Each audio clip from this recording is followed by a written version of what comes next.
আহা!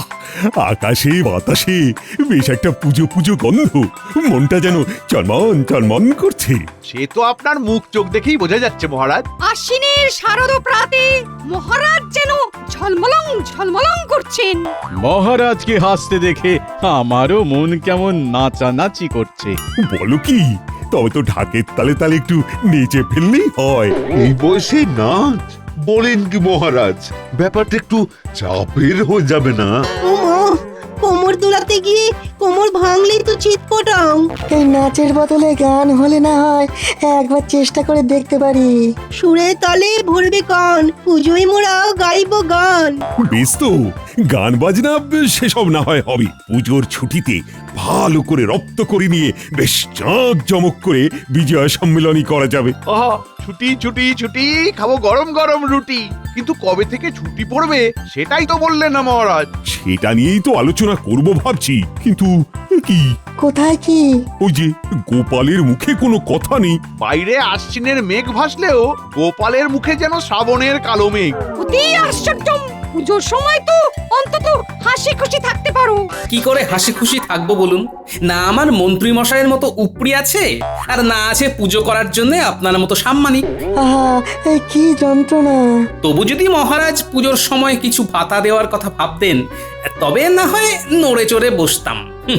কিন্তু মহারাজ তো তার নামগন্ধও করছেন না। হ্যাঁ, মানে দিলেই হয়, কিন্তু দিই কি করে বলো তো? মহারাজ চাইলেই ঠিক একটা ব্যবস্থা হয়। বলে তো ভালোই হয়। কি করে হয়? একই পুজোর খরচ, এরপরে ভাতা দিলে কোষাগারে চাপ পড়ে যাবে যে।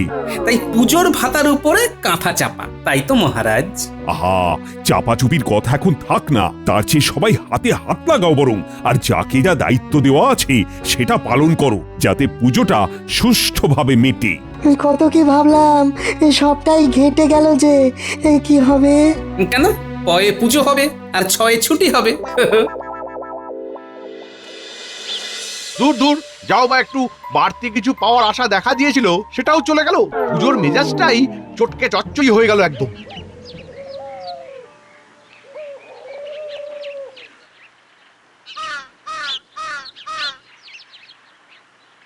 মন্ত্রীমশাইকে দেখে কেমন যেন মনমরা মনে হচ্ছে।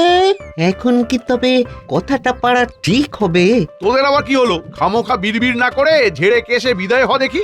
না না, তেমন কিছু নয়, আসলে পুজো তো এসেই গেল। তাতে কি হলো? হওয়ার আর কি আছে? আর হবেই বা কি করে? হাত তো ফাঁকা। তাই বলছিলাম কি, পুজো বাবদ যদি কিছু হাত খরচা পাওয়া যেত। হাত খরচ? বলিস কি?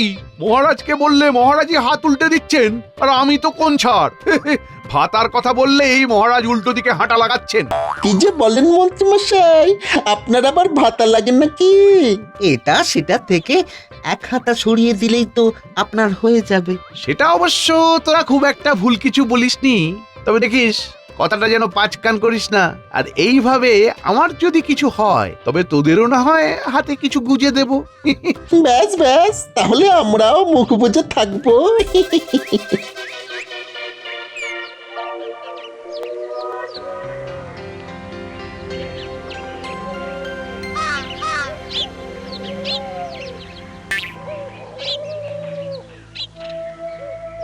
সেই সকাল থেকে মুখ বুজে আছি, তুমি কখন রাজসভা থেকে ফিরে ভালো খবর দেবে। কিন্তু এখন তো দেখছি ঘাড় গুঁজে ফিরে এলে। বলার মতো কিছু থাকলে তবে তো বলবো। তার মানে মহারাজের মন গলাতে পারোনি, তাই তো? মহারাজের মন কি ঠান্ডা বরফ যে চেপে ধরলেই গলে একেবারে জল হয়ে যাবে? হ্যাঁ গো, তাহলে সত্যি সত্যি পুজোর সময় ভাতার কোনো ব্যবস্থা হলো না? সেটা তো হলোই না, উল্টে মহারাজ আবার পুজোর দায়িত্বের কথা মনে করিয়ে দিয়েছেন, বুঝলে? আলি হাতে আবার দায়িত্ব? তা সেই দায়িত্ব নিশ্চয়ই তুমি মাথা পেতে নিয়েছো। হ্যাঁ, নিয়েছি বটে, তবে এই এক দায়িত্ব পালন করেই আমি চাইলে মহারাজকে কাত করে দিতে পারি, বুঝলে? কি দায়িত্ব পেয়েছো সেটা আগে শুনি। হ্যাঁ, পুজোতে অতিথিদের আমন্ত্রণ থেকে তাদের আপ্যায়ন, সমস্ত দায়িত্ব আমার উপর। ওই ভাতা না পেলে কি মন দিয়ে কাজ করা যায়? কোন কাজের কথা বলছো গো দিদা? হ্যাঁ, তোদের দাদুর কি আর কাজের অভাব? এবার পুজোতে লোক ডেকে ডেকে আনার দায়িত্ব পেয়েছে তার দাদু। হ্যাঁ, আমরা থাকতে দাদুকে লোক ডাকতে হবে কেন? আমরাই ডেকে ডেকে আনবো। শুধু ডাকবই না, তাদের খাতির করার দায়িত্বও নেব। তবে আমি ভাবছি মহারাজের অতিথি কি আর চেষে কেউ হবে? মানে সবটা কি আমরা সামলাতে পারবো? খুব পারবো। তুমি দেখো দাদু, আমরা কিছুতেই তোমার নাম বদনাম হতে দেব না। আরে না না, পুজোর সময় তোরা কোথায় নতুন জামা জুতো পরে ঘুরে বেড়াবি, আনন্দ করবি, তা নয় দাদুর কাজ করবি। হ্যাঁ তাতে কি হয়েছে? আমরা কি আর সব সময় ঘুরবো নাকি? বেশ, তোরা যখন নাছোড় বান্দা তখন তোদের জন্য অন্য একটা কাজ আছে, শোন। কি পাবি তো? আমরা সব রকম কাজের জন্য তৈরি আছি। জানি তো, তোরাই তো আমার ডান হাত আর বাঁ হাত রে। তবে অন্য কাজ করার আগে সব থেকে গুরুত্বপূর্ণ কাজটা এবার আমায় করে ফেলতে হবে। কি কাজ গো গোপাল দাদু? বারে, অতিথিদের নামের তালিকাটা তৈরি করতে হবে না? দেখি কাগজ আর কলম নিয়ে আয় দেখি। এক্ষুনি নিয়ে আসছি। তুমি ভেবে চিনতে আগে এই কাজটাই সেরে ফেলো তবে।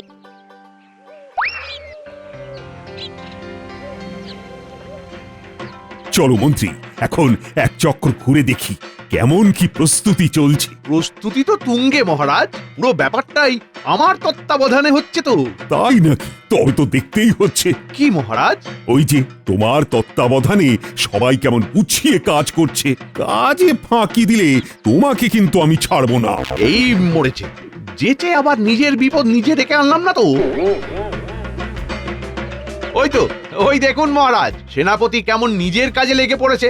দর্শনার্থীদের ভিড় সামলাতে এখন থেকেই তৈরি হয়ে নিচ্ছে। তার ইচ্ছে বটে। না না, এখন কাজের সময় ওকে আর ডাকাটাকি করছি না তাহলে। কই হাতে হাতে আম্রপল্লবার বেলপাতাটা দাও দেখি। ধূপ, ধুনো, গব্য ঘি এগুলো তো আগে গুছিয়ে রাখি। কি পণ্ডিত, এদিকে প্রস্তুতি কেমন? আগে প্রস্তুতি তুঙ্গে মহারাজ। বেশ বেশ বেশ। আর বাকিটা সামলে দেবার জন্য আমি তো আছি মহারাজ। যখন যা লাগবে সব এনে এনে দেব। সে তো করতেই হবে। আরে আরে আরে আরে, বৈদ্য আর বিজ্ঞানী কি করছে ওদিকে? রঙিন কাপড় দিয়ে সামিয়ানাটা খাটিয়ে ফেলি তাহলে। এখনো ফেলি ফেলি করছেন? এতক্ষণে তো খাটিয়ে ফেলতে হতো। আমি রঙিন কাগজ কেটে সাজাবো কখন? ও যেন আমার জন্যই দেরি হচ্ছে। তা একটু হচ্ছে বই কি, কখন যে কি করি। আহা, নিজেদের মধ্যে ঝগড়া বিবাদ না করে মিলেমিশে কাজ করো দুজনে। ওদিকে আবার কবি এক মনে বসে কি করছে?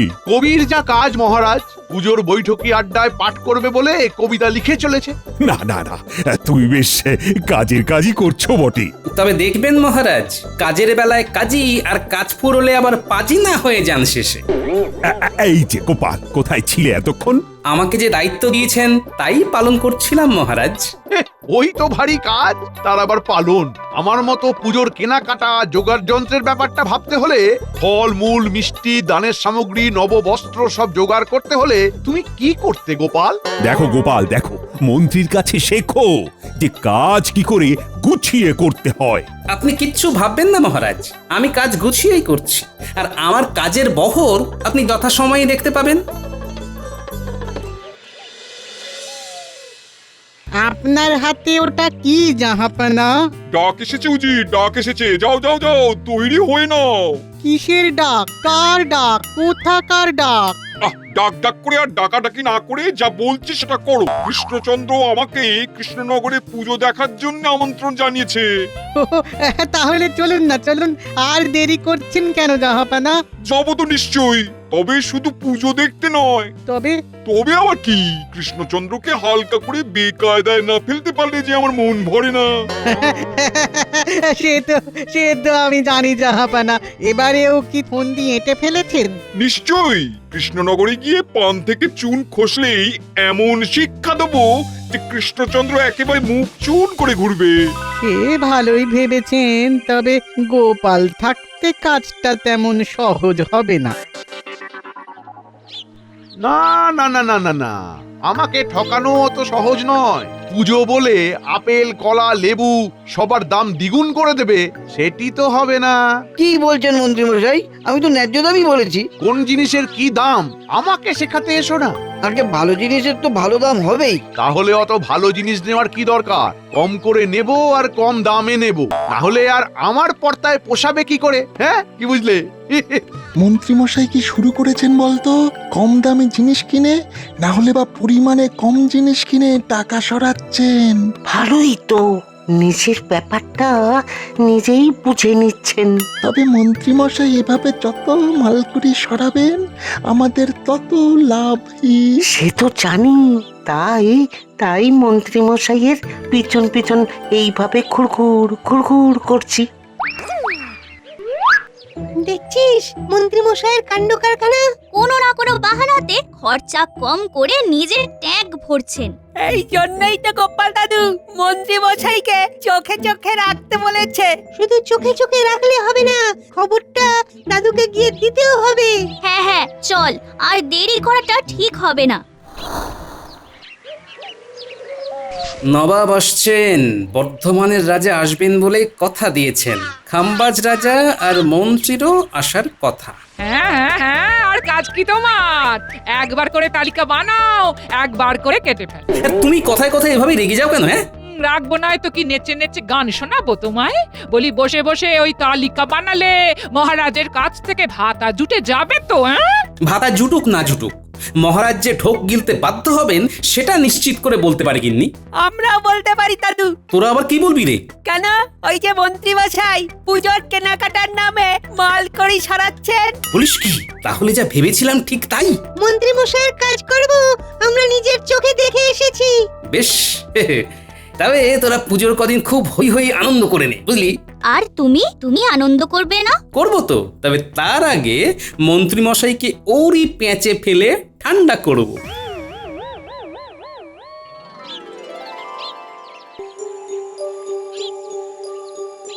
কি হয়েছে মহারাজ? আজ যেন আপনাকে বেশ অস্থির দেখাচ্ছে। কি করে স্থির থাকবো বলো তো মন্ত্রী? আজ বাদে কাল পুজো, অতিথি নিমন্ত্রিতরা আসতে শুরু করবেন, অথচ গোপাল যে কি ব্যবস্থা করছে কিছুই বলছে না। আপনিও যেমন মহারাজ, কাকে দিয়েছেন কি কাজ? কেন, গোপাল কি দায়িত্ব দেওয়া কি ভুল হলো আমার? আগে ছোট মুখে বড় কথা হবে হয়তো, তবু বলি গোপালের ওপরেই গুরু দায়িত্ব দিয়ে আপনি বড় ভুল করেছেন। হ্যাঁ, বলো কি মন্ত্রী, এখন উপায়? কোনো উপায় নেই। গোপাল তুমি মানে এসব কি? মানে মন্ত্রী মশাই একেবারে ঠিক কথা বলেছেন। কি কথা? আমি তো নবাব, বর্ধমানের রাজা, খাম্বাজ রাজা আরো সব হোমরা চোমরাদের নিমন্ত্রণ করে ফেলেছি, কিন্তু তাদের তুলনায় যা আয়োজন করেছি সেটা মনে হচ্ছে যথেষ্ট নয়।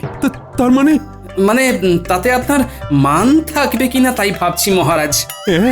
বলো কি, তুমি এদের সবাইকে নিমন্ত্রণ করেছো? হ্যাঁ, এবার ঠেলা সামলান।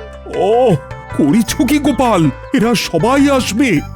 তবে যে আগে আপনার পুজো বলে কথা, যাকে তাকে তো আর ডাকা যায় না। বেশ, নিমন্ত্রণ যখন করেই ফেলেছো তখন আর কি করা যাবে।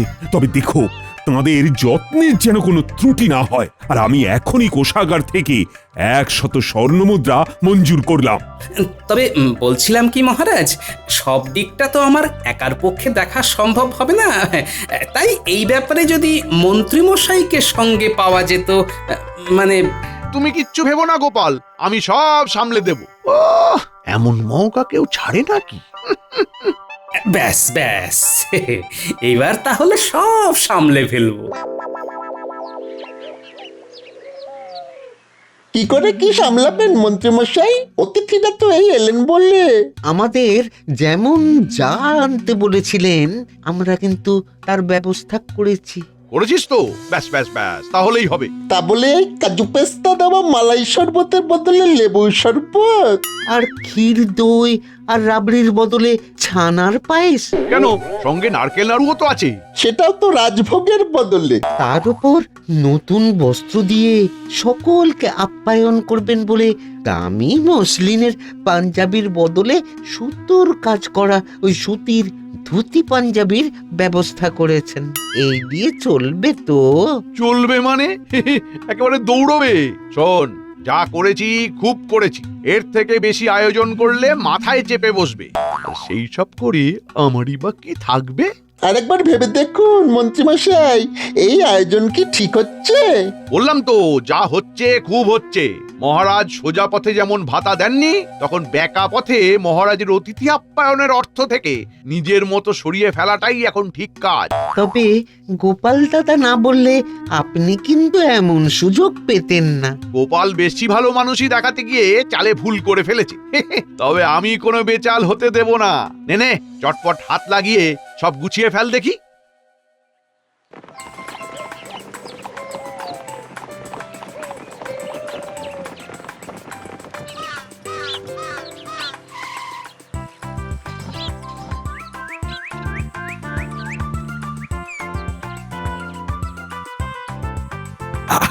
আসুন আসুন, আমার কি সৌভাগ্য, সবাই একসাথে এসেছেন আমার রাজ্যে। তোমার নিমন্ত্রণ পেয়ে আমি আর একটুও দেরি করিনি। বুঝলেন নবাব, আমার এই গোপাল না থাকলে এত তাড়াতাড়ি সব বন্দোবস্ত হতোই না। চলুন চলুন জাহাপানা চলুন। হ্যাঁ, আসুন আসুন।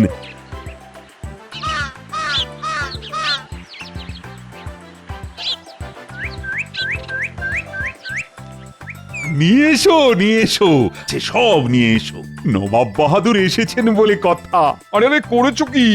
করে অতিথিদের জন্য জল মিষ্টি নিয়ে আসার কথাটা কি তোদের বলে দিতে হবে?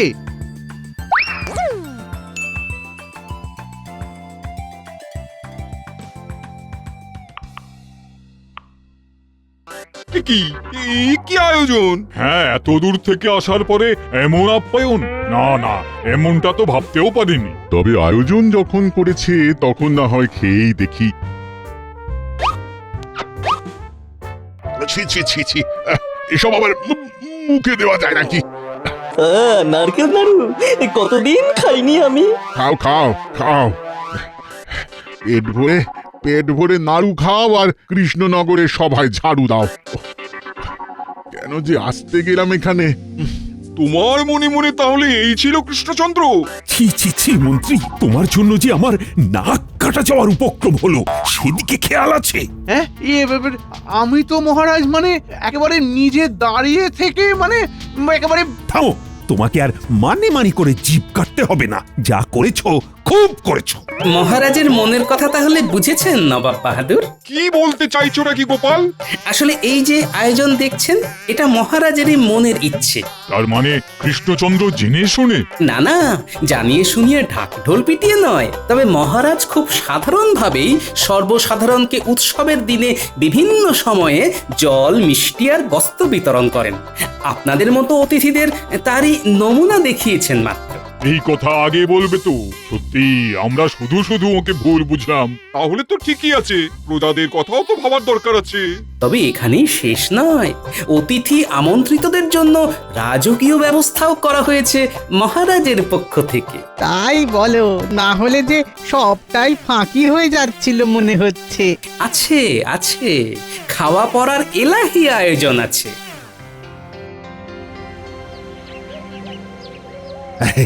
সবই তো ঠিক আছে গোপাল, কিন্তু এলাহি আয়োজনের কথা তো বলে দিলে, তার মানে তো আবার খরচ। গোপালের কোনো তাল জ্ঞান নেই যে। তুমি আবার ফড়ন কাটছো, এই সব তো তোমার জন্যই করতে হচ্ছে। আর শোনো, যেভাবে তুমি বরাদ্দ অর্থ থেকে নিজের পেট ভরার চেষ্টা করেছিলে, তার একটাই শাস্তি, তোমার আগামী 6 মাসের বেতন বন্ধ। মহারাজ, পুজোর সময় এমন কঠিন শাস্তি দেবেন না মহারাজ। আমি একেবারে মারা পড়ে যাব মহারাজ। তোমার যা হবে তা হবে, কিন্তু আমি এখন কি করব? চিন্তা করবেন না মহারাজ, অতিথিদের জন্য করা খরচ অতিথিদের অর্থেই হবে। শুধু আপনাকে একটা ছোট্ট কাজ করতে হবে, এই যা।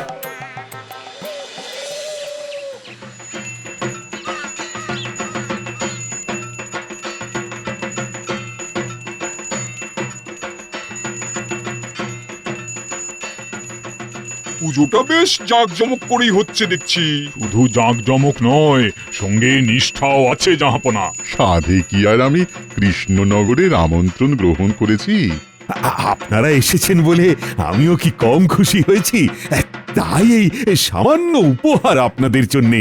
মসলিনের পাজামা পাঞ্জাবি সুগন্ধি আর রত্নহার এইসব সামান্য আহা উপহারের কি বাহার। সত্যি কৃষ্ণচন্দ্র, তুমি আমার মন ভরিয়ে দিলে। আমরা সবাই খুব খুশি। পুজোর দিনে আপনাদের মতো সব মহান অতিথিদের বরণ করে নিতে পেরে আমিও ধন্য। তবে কে কত মহান সে তো তার দান ধ্যানের দ্বারাই কিছুটা আন্দাজ পাওয়া যায় মহারাজ। জাহাপানা, দান ধ্যানে যে আপনিও কিছু কম যান না সেটা এবার দেখিয়ে দিন তাহলে। আপনি যে মহান সেটা দেখানোর এই সুযোগ রাজামশাই। আমি তো আগে থেকেই স্থির করে রেখেছিলাম পুজো উপলক্ষে আমি 100 স্বর্ণ মুদ্রা দান করব। এই আনন্দ উৎসবে আমি 1000 মোহর দিলাম। 500 মোহর আমিও দান করলাম গরিব দুঃখীদের কল্যাণে। দেখুন মহারাজ, আমার এক টোটকায় নবাব সহ বাকিরা কেমন নড়ে চড়ে বসেছে। নিজে থেকেই মোহরের থলে বের করে দিচ্ছেন। হলো কি না মাছের তেলে মাছ ভাজা? সত্যি গোপাল, তোমার বুদ্ধির তুলনা হয় না। তবে একটু ভাবুন মহারাজ, নিজের মান সম্মান বজায় রাখতে আপনিও অতিথিদের জন্য এত অর্থ বরাদ্দ করতে পারেন, অথচ সভাসদদের জন্য পুজোর ভাতা দিতে পারেন না। ঠিকই বলেছ গোপাল, আমি নিজের ভুল বুঝতে পারছি। তাই এখনই ঘোষণা করছি যে আমিও আমার সভাসদদের পুজোতে বিশেষ ভাতা দেব। কি খুশি তো? একেই বলে শেষ ভালো যার, সব ভালো তার, সবই মা দুর্গার কৃপা।